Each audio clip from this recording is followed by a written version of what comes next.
Hey everyone, today I'm going to review the Kobo Stylus. In this video, I'm going to show you how well this works when it comes to taking notes and marking up, what it can do and cannot do.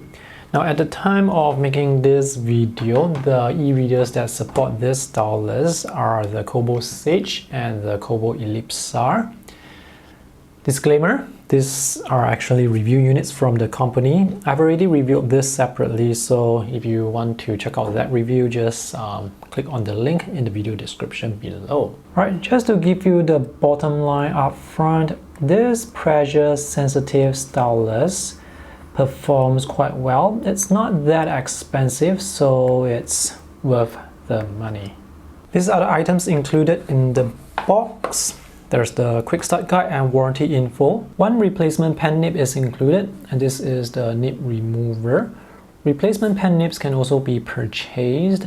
It's $10 for 5 pieces. The stylus is powered by a removable battery. This is AAAA. I don't know how long the battery life is, but based on my experience with other stylus, you can probably expect months of use with this pen. The pen seems to be made of metal, so the build quality is solid. I like the textured surface. There are two side buttons. This is the highlighter button and this is the eraser button. Pen nib has slight movement to it. This pen is comfortable to hold and it has a good weight to it. The back is just flat. There is no eraser at the back and there is also no pen clip. Alright, let's take some notes on the Kobo Sage. This is the note-taking app on the e-reader and the features are quite limited. You can change the page background. There is the grid, the lines, the dots and the blank page. You can clear, delete or refresh the page, export the page or the whole notebook. And for writing, you only have the pen and eraser. For the pen, you have some options. There is the ballpoint pen, the fountain pen, which supports pressure sensitivity, calligraphy pen, brush, highlighter. There are 5 thickness for the lines and 5 shades. Let's test the latency first. I have no idea what's the specification for the latency or the refresh rate of this e-reader. But the latency looks fine to me. It's very similar to what you can find on typical tablets. Initial activation force is quite low, but you do have to press slightly to get a line. It's like how when you're using an actual ballpoint pen, you will also need to press slightly to get the line.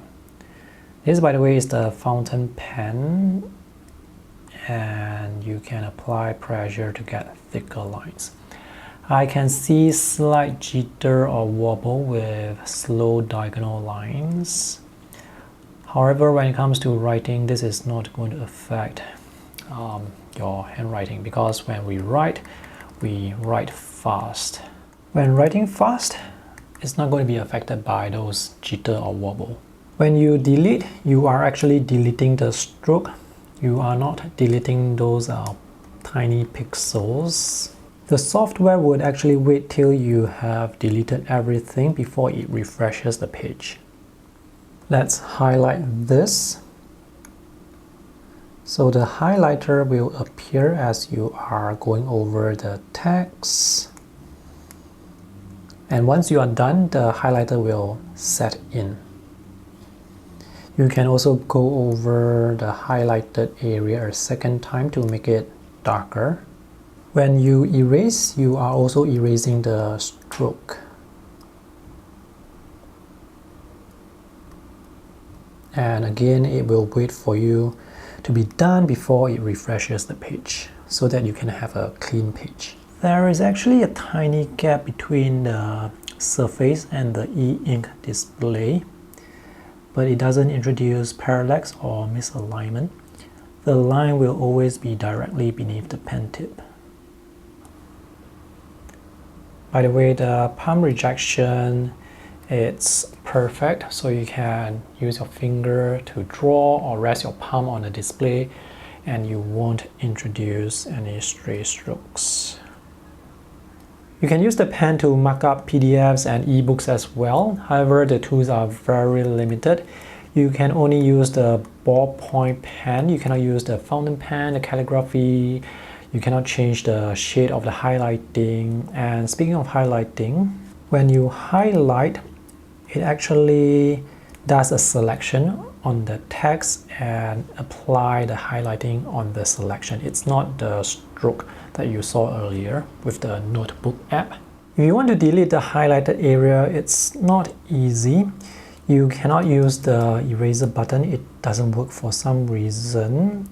So to erase, you actually have to unhighlight the words by selecting them again. And sometimes if you don't get the correct selection, the highlight will still remain there. To erase the text that you have written, you can still use the eraser. After you have marked up the page, you can see all the markup on this page of annotations. There is no way for you to delete each annotation separately. So if you want to remove anything at the time of making this video, you have to remove everything. When you mark up or circle certain words or underline certain sections and you change the size of the text, sometimes the markup would just disappear into this small button here. When you tap on this button, you will see the original markup with the original text size that you used earlier.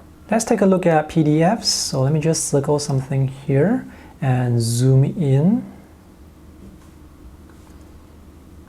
It's going to take a while to zoom in and to move around the canvas.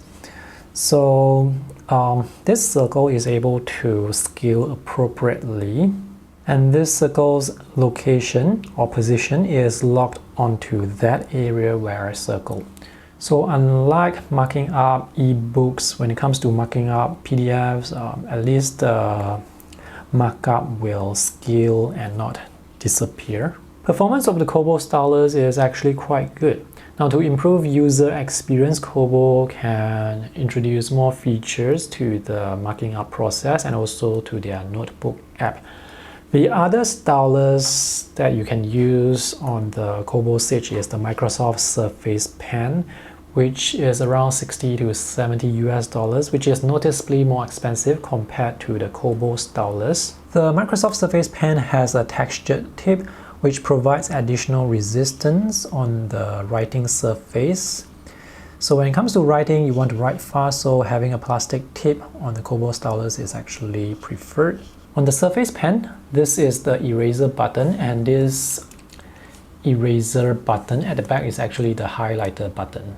So if you want to get a stylus for your Kobo Sage, get the Kobo Stylus because this is designed to work well with the Kobo Sage. If you guys have any questions regarding the Kobo Stylus, let me know in the comment section. And before you go, do check out my reviews for the Kobo Sage and the Kobo Libra 2 as well. The links to those reviews will be in the video description below. Thanks for watching. See you guys again. Bye!